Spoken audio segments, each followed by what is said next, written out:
Never go that way. Never. Throwing us on. Never.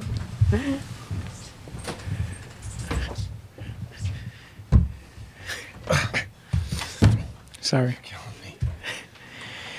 The Badger football team opens the Big Ten season at Northwestern on Saturday at 2:30 p.m.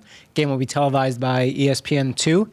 This morning, the October 11th game versus Illinois here at Camp Randall was announced as an 11 a.m. start, also on ESPN2. Head coach Gary Andersen is here. We'll have some opening comments and take questions. Okay, it's great to be in the position that we're in, win at home.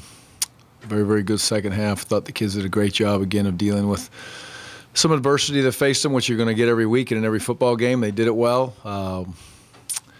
A sequence that was very important was when we were able to obviously cause the fumble and then basically run the clock out, run most of the fourth quarter off, score a touchdown. That was big for us, 19 plays. Offense did a good job of running the football. So on offense, South Florida had 10 plays, I think it was, in the second half. So I've never been around that in my life. So we had 37 graded plays on the defensive side of the football. So defense should be fresh. So they should be ready to get out to practice today and get a head start. And looking forward to Northwestern, looking forward to getting into Big Ten play. Jeff. Gary, as a former center, you know there can be some exchange issues at times, but I think this is 4 in 4 games now, but only one that you guys have lost. Has it been a matter of the snap not getting back and up there, Tanner maybe pulling out early at times, or a combination of factors at work? You know, I think communication is very much the key to talking it out and figuring that out.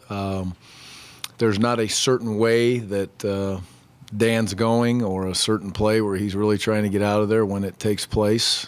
There's been times when we feel like the snap may have been short, and Danny may feel that way, and Tanner may feel that way. And there's other times when, Tanner feels like the ball may have been there, and Dan feels like the ball may have been there. So the good thing about that is we're not pointing fingers. The bad thing about it is we haven't solved it completely yet, and we need to. So those two kids, as well as all of us, are concerned about it. We're going to continue to work to get it fixed. And, it doesn't show up in practice. It shows up at seemed like a very crucial time in the last game when we were able to get on the ball. We're working at it. Don't have all the answers there, but I know what TJ and Andy and the two young men involved are going to continually focus on it and get it fixed. Jesse. Gary, I know it's early in the season, but right now you've got a defense that ranks in the top 20 nationally in all the major categories: passing, rushing, total defense points. Is there any part of you that is surprised by that, given that you have 7 new starters on the front 7, or is this sort of what you expected when you went to this 3-4 system in year 2? We expect to play great defense, but to be in the position that we're in, and the bottom line is points, and 14 some odd points a game is what they're giving up, which is great to see. I would never say I'm overly surprised, but I'm happy with where they sit at this point. And if they can sustain that and maintain that through 12 regular season games, there'll be a special defense. So time will tell. But I like where they are. I think we continue to mold and develop the strategies to help the kids in understanding who we are. I think we got even more understanding in this last game, a little bit of who we are on the defensive side, and we'll continue to tweak it through a few things to hopefully help us. But the kids' understanding of handling multiple units has been the most impressive thing to me. It sounds easy, but that's difficult. Jeff. Gary, last year I think their Kane Coulter got hurt early in this game. It wasn't much of a factor, but I'm sure you had a prep for both guys. Has much changed with their offensive scheme or the way they run it this year with just maybe the one guy who's more of a pocket guy as opposed to a runner, Simeon? Yeah, with Simeon, it's not as much as the option stuff is not as much there. The quarterback run game, really the read zone, he hasn't pulled it a bunch and got himself moving out there. But I do believe if you don't play it correctly, that young man will pull it. He's a competitor. In my opinion, his feeling and his command and his understanding of the offense has grown in a very positive way for Northwestern and for their offensive unit. And you really saw that come true in this last game. He does a tremendous job looking off. So his pre-snap awareness in his own mind must be pretty clean and pretty clear, because he has no problem looking to the right with an understanding of what's going on out here in his mind, and then turning right back and rifling the ball back into that area where his eyes have not been for very long. So that's a sign of a mature quarterback. He's developed, and I think the coaches are putting him in, the positions to be able to use those wide receivers. They have a bunch of wide receivers. They rotate a bunch of kids through there, and some good players. Melvin said after the game, talking about the need to run angry, play angry. Is someone in charge then this week making him angry before the game on Saturday? And is there a concern about letting that emotion be too much for him? I think Melvin will handle Melvin, and he continually matures. And if Melvin sees that within his own preparation, that's great. I think it's a good spot for him to be in, and as he grows as a player, what gets you ready for a game, and it's not a pep talk. It's preparation, and you getting yourself in the moment to play to the best of your abilities. And so if Melvin said that, then I think Melvin would always say that if he felt like maybe he learned something as far as getting himself prepared to get into the moment. But again, I look at the first half, and I don't look at a run and say, man, Melvin's not hitting the hole. I didn't see any of that. I saw a safety for South Florida that was a tremendous tackler in space. I don't know, that kid probably had number 2. I don't know, he probably had 20 tackles on the day, I would imagine. So credit goes to them. And Melvin will be ready to go this week. I really believe that. And when I sat down and met with the leadership committee this morning, I feel good about the kids all on that leadership committee, and Melvin was in that meeting also. So we're excited to get back to practice today. Jim. Gary, you haven't been asked about your cornerbacks very much this year, and sometimes that's a good thing if that position group goes unnoticed. Yeah. How would you assess Shelton and Darius and even Devin's play so far? I would also put Derek Tyndall in that mix. Didn't play last game, but he played a lot in the Bowling Green. Those 4 kids have grown or developed. I think Darius is playing at a high level. He was a championship effort this last game. That's great to see for Darius to be into that group of kids, and he'll get recognized in front of his teammates. I say we've been steady there. There's definitely room for improvement. We need to, if we look at one thing to say that we can do better, is probably our pre-snap awareness and communication, and secondly would be our ability to consistently tackle there. But as far as the coverage skills, them understanding the type of player that they're playing against and the preparation that needs to be put in to go against different types of receivers, they've done a nice job there. That'll be challenged this week because they have some smaller wide receivers who are very fast. They have some tall wide receivers that are going to go up and get the ball and cause you issues. So it's they'll have to prepare understanding individuals more so this week than overall scheme. Jason. Coach, can you kind of assess the success you've had when you've had Melvin and Corey on the field at the same time, and also just how difficult that makes it on the defense when you have both those guys in there? I couldn't tell you exactly. I'm sure Andy can answer that question exactly for you as far as what's happened when both those kids have been on the field. If it was a defensive coordinator, it would bother me. I think you're going to continually see a few more snaps of that in the game, especially as we potentially get a little bit more healthy at some of the running back positions moving forward. But it's tough to deal with one of them, let alone both of them. And hopefully we continue to grow that package a little bit. It's not going to be a staple where we're going to do it 30 times a game, I wouldn't say, but it'll grow, I'm sure, as we move forward. Jesse. Gary, you mentioned after Saturday's game that the passing offense was not good. That's what you said. Do you, as you get to October, do you sort of say, we need to find a way to mask these deficiencies, or do you really believe that these are areas that could be fixed in the season with 2 months left in the regular season? Well, we need to, again, mold, much like I said on the defensive side, we need to mold the offense to be as effective as it can be with the young men that we have. And we're still looking for development. That's coaching, and that's player performance. So we're excited to continue to work with the kids at those positions. We don't want to be pigeonholed as an offense, and we're trying hard not to be. To say this is who we are and where we're going to throw the ball and who we're going to throw the ball to. And so remaining creative, finding new looks and new ways to get young men balls is on high alert for us as a staff, and I'm sure it's on high alert for the kids to get on the field. I'd like to see some of the young receivers get in the moment and show us all that they're prepared to take that next step. And it's hard to stress freshmen because I've said it many times, just because you're physically ready to play at this level does not mean you're one bit prepared to play mentally. And as soon as those young men get themselves prepared to play mentally, I think that they'll get some mojo, and you'll see us move in the right direction with more people getting involved in the throw game, and I'm looking forward to that.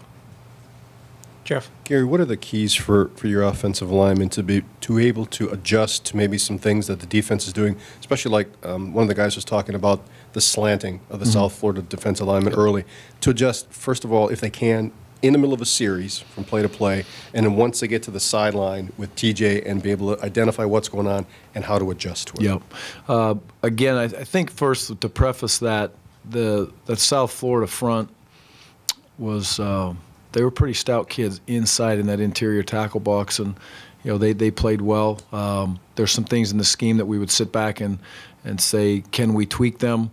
They did a very nice job of giving you no pre-snap awareness of the direction they were headed, which in turn forces you to stay, what we oftentimes say, on a track look, or assuming. You can't assume where the guy's going to go, because as soon as you do, he goes the other way, and you have an issue. And we had some issues with that in the game, not really going the wrong way, but just a slant caught us, and their guy made a nice play. And we haven't really faced that, and a player that can do that physically was impressive. And then, we can tweak the scheme, because I'm sure we're going to see a little bit of those things again, especially with the power play as we move forward. The communication on the sidelines, I think, is good. Those kids are smart. The information that they give back to TJ is very good. In turn, the information that goes back to Andy Ludwig is very good. They're smart kids. They don't try to make things up on the sidelines. If they're seeing something, they communicate about it. We get it to TJ and Coach Jenick and to Thomas and the running backs, and try to make the adjustments that we can. But it's to sit here and say that it's not a little bit disheartening that we had a couple of those behind the line of scrimmage plays in that setting was a little tough. So we'll study that as coaches. Are we getting schemed? Do they see something pre-snap on us? Did they just make a great play? So those are things we're looking at. Jim? Gary, you had to replace a couple of productive, over here, a couple reliable tight ends in Pedersen and Wozniak. I'm judging by the amount of times you're still using multiple tight end sets. I'm guessing you're pleased with the young guys. I mean, how happy are you with guys like Traylor and Steffes and Fumagalli and their development? Well, I believe that Austin had his best game. Austin Traylor was physical. He moved the line of scrimmage, was fairly consistent in his run blocking, and played his best game from what I saw in this last game, which was good to see. And when I say that, there was a lot of slants coming into his face very quickly in this game from a defensive end, and he had to handle that, and thought he did a nice job. Steffes is continually, growing into the offense, and he finds his role, and when he gets in, and he's done a very adequate job and continually growing in that area. And Troy is growing in the blocking, blocked better this game, had more reps this game. I believe the number was 17, if I remember off the top of my head, of reps that Troy had in this last game. Made a big play in that last drive to catch the ball there on the third down and keep the drive alive on a contested ball. So I'm happy with the direction that they're moving. John? Northwestern obviously had a tough start to the year, but seeing what they did on Saturday, what sort of effect will that have on your team this week? Studied all the games. I've looked at all the games, and NIU played very, very well against Northwestern, did some great things and made some big-time plays, and the ability for them to bounce back. They've shown it. They're a resilient team, Northwestern is. They're tough-minded. They had a setback, but they ground right through the setback and have won games. And they had a very, very impressive game this last week. They played well in all three phases and executed as a team at a very high level. They were able to run the ball. They were able to throw the ball. They got big plays when they needed it from the offense and the defense. And the special teams was very solid. So if that doesn't catch your eye and understand that this is a very, very good football team, then you don't understand football very well, especially with what I've only learned in 1 year in the Big Ten. You had better have yourself ready every single week, because it's going to be competitive and it's going to be physical, and your opponent is very well coached. Jeff? Gary, you mentioned this briefly after the game Saturday about when asked about the passing game. You said what concerns you most is that when you throw it early, it's not as effective as you like, and I think the numbers really bear that out. Other than giving a guy high percentage throws, like layups, if you want to refer to them. Yep. What can you do to get any quarterback in rhythm earlier? Yeah, that's if I knew the answer to that, we would try our best. You know, the one thing you did see in the Bowling Green game, I'm pretty sure we threw the ball. I know we threw it early. I think we threw it the first play.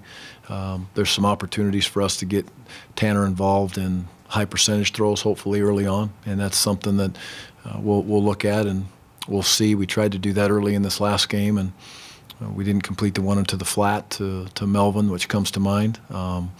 So it's just something that we need to continually look at and see how we can go. You know, the second half we're 7 of 9 throwing the ball and do some good things. And Tanner did make some very nice plays. The corner blitz play that he made where he threw it to Alex there on the sidelines for a first down. It's a big time play from a quarterback stepping up on a guy coming off the edge. And there's a lot of good things to see, but there's just things that we need to do to get better. So, however we're going to help them, and I'm not an offensive guru or quarterback guru, but I know that the offensive staff is working hard at it, and so is Tanner, to get early success and sustain drives, and don't shoot ourselves in the foot with maybe it's a holding call, maybe it's a procedure, maybe it's a fumbled snap or whatever it may be, to find a way to sustain and maintain early and get ourselves rolling down the field and hopefully get a score.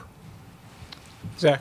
Gary, last year against BYU, leading into the BYU game, several coaches said it felt more like a conference game for them than some of the Big Ten games last year. How much more comfortable are you as a staff heading into the second year of the Big Ten in terms of knowing players on other teams and knowing schemes? Yeah, it's nice to have a knowledge base. You look at the young men that you watched a year ago, and you knew a number, and you looked at them and respected for who they were on tape. But now that you've been on the field against them for 3 hours, it does give you a little bit of better feel of who they are, the size of the team, and what they do live is always a little bit different than what they do on tape. But then to have the familiarity to have our guys playing against them in our scheme, I think that helps also. So there's definitely some positives to that, and there's some just preparing for a team for the second time through gives you what is the same as it was a year ago. So with the coordinators, maybe you have an idea of who they are. Now on the flip side of that, they get the same. So now they got an idea a little bit more of, who is Dave Aranda and who is Andy Ludwig. So that definitely goes both ways. Jesse. Gary, with Big Ten play starting for you guys this week, if you look at the West, there are 4 teams that are 1-0 right now. In some ways, do you think the West Division is maybe tougher than what some might have anticipated a month ago? Yeah. I always anticipated it to be tough, and that's not just talking, that's not just lip service. There's very good teams, and I think this is a very, very talented conference all the way through. But if you look at college football and you just see last weekend, we're approaching now a stretch where the games are 5, 6, 7, 8, and 9, I believe, goes without saying, they're the most important games of the year at this point because they're the ones you're playing. But it's a tough stretch for all kids to sustain and maintain, because these young men have been doing this since June. And the freshmen that came out here that are playing as true freshmen walked out of high school some 2 or 3 days after high school and jumped right into a Division I football program. So the ability to help them understand, to stay fresh, to stay in a position to continually understand football is repetition, and that's when you get good, is so important. But I think we're in a good spot. Like I said at the press conference after the game, I wanted to sit back and take a big, deep breath and look to see anything that I can come up with to really help the kids. That's why I wanted to meet with them this morning and communicate with them. And, nothing drastic to tweak. Really, nothing came from them, but we'll continue to work at it and put them in a position to be successful. Rob. After the opener, you talked about a number of the players that it was their first time on that stage or going away from home and playing in a big-time game like that. It's your second, at least, game away from home, going out on the road. What do you hope or think some of those players, Tanner included, that they would have learned from that experience that'll benefit you this time? Well, yeah, the road is, the way we travel once we get there is exactly the same, just a different hotel. So I try to make it be as consistent as we can. We will go over to the stadium. I've never been there. Our staff, some of them have been there, some of them haven't. There's not a kid on the team, I believe, that's played there. To my knowledge, I've asked, and I haven't run into anybody that's played there. So there's going to be different, so we need to go see it and understand it. But just understood travel. This time we're going to be on a bus instead of an airplane. Hey, let's get there. Let's enjoy the trip. Let's enjoy our teammates. Then we'll walk in and get into standard operating mode. We'll do the same, much as we always do. We'll work out here before we go, and then we'll go have like we would call the best Fridays in football and relax and get ready to play the next day. Brian. Gary, could you share your thoughts on Northwestern's defensive front? Because they get after the quarterback, do a nice job against the run, too, it seems like. Northwestern is a very good defense. Longtime defensive coordinator who is very, very sound. A ton of respect, the way they line up, the way they play, the techniques that they use in the front end, the techniques that they use in the back end. That's gone on for years. So he's very good, and his staff is very good at what they do. They have some good players that, like everybody has good players, but they play at a high level. They do the fundamentals. They tackle very well. But I think they take the highlighted players that they have, and they make sure they're putting them in the opportune spots to change the game or flip the game upside down. And the communication I think they had last year to cause issues with Penn State's offense was very impressive. Andy. Gary, you had multiple players after the game on Saturday seem annoyed by guys not being on the same page, guys not maybe coming to the start of the game with an edge. How much of that is youth, and how much of that perhaps is chemistry?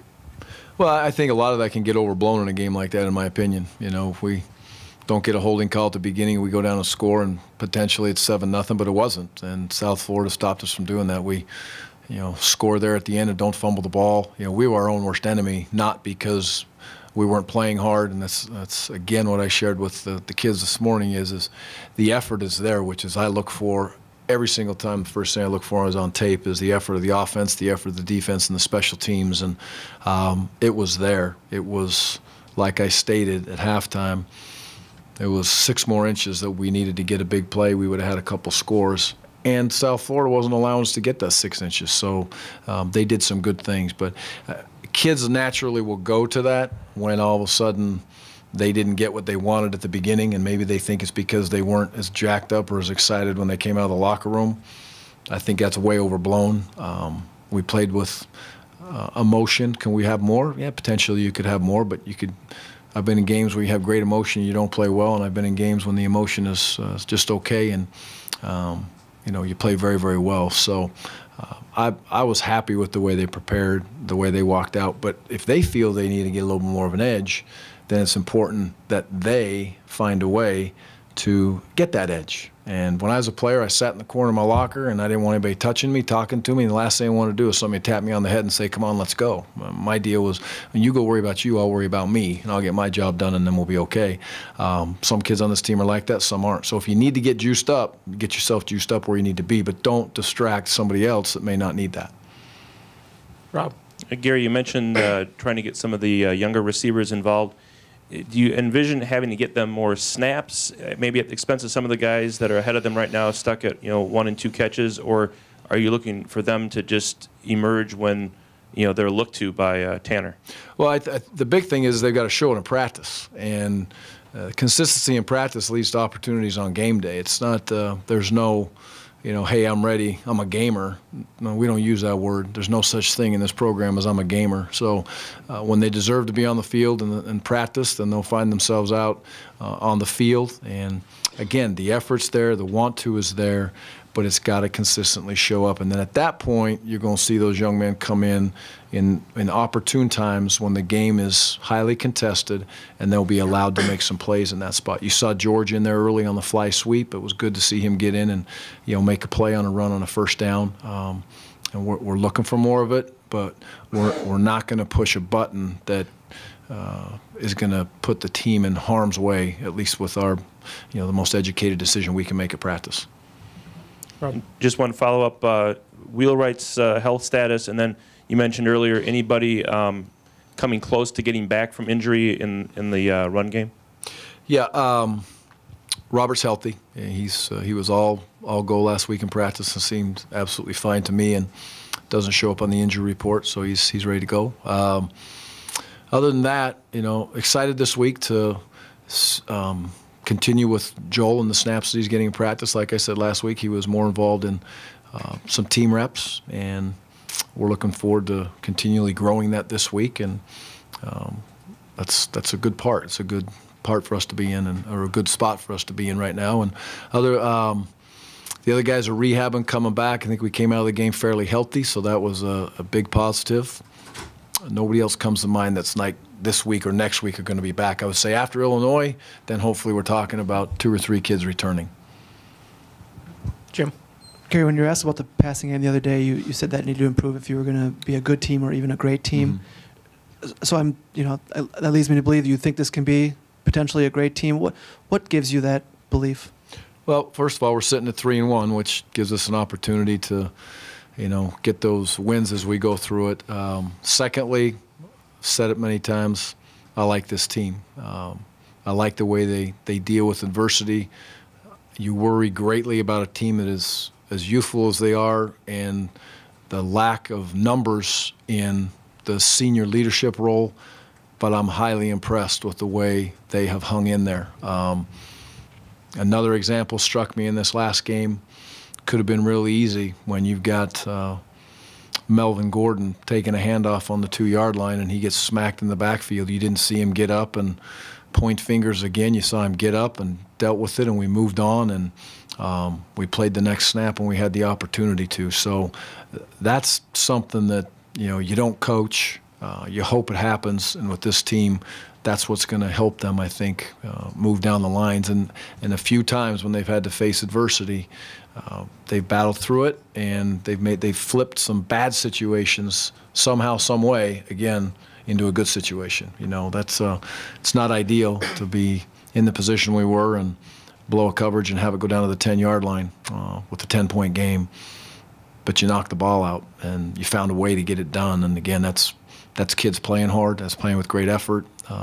They believe it can happen. That's not some coach drawing it up on the board and saying, hey, when you blow a wheel route, run the ball 50 yards, run 60 yards down the field and put your head on the ball and knock it out and make sure it doesn't go out of bounds. We don't talk about that stuff. So it's great to see things like that.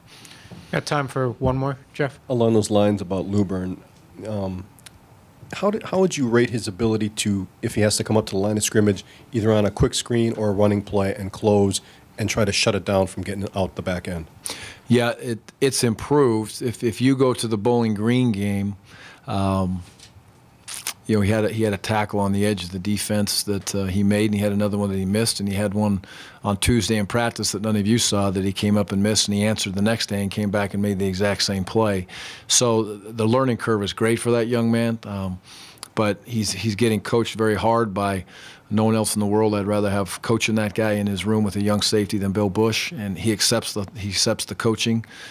He doesn't think he's arrived in any stretch of the imagination, but his ability to tackle has improved week in and week out. I think his speed is good enough to get him into those situations. But one of the biggest things is a free safety. Sometimes you have to learn that you're going to just have to take a charge. You're going to get run over, and you're going to get 3 more yards. That's the way it goes, but he's on the ground, and let us line up and play again. And that mentality is still being learned in Luburn's mind, but it has improved over the last 10 days. Thanks, Coach. Thank you.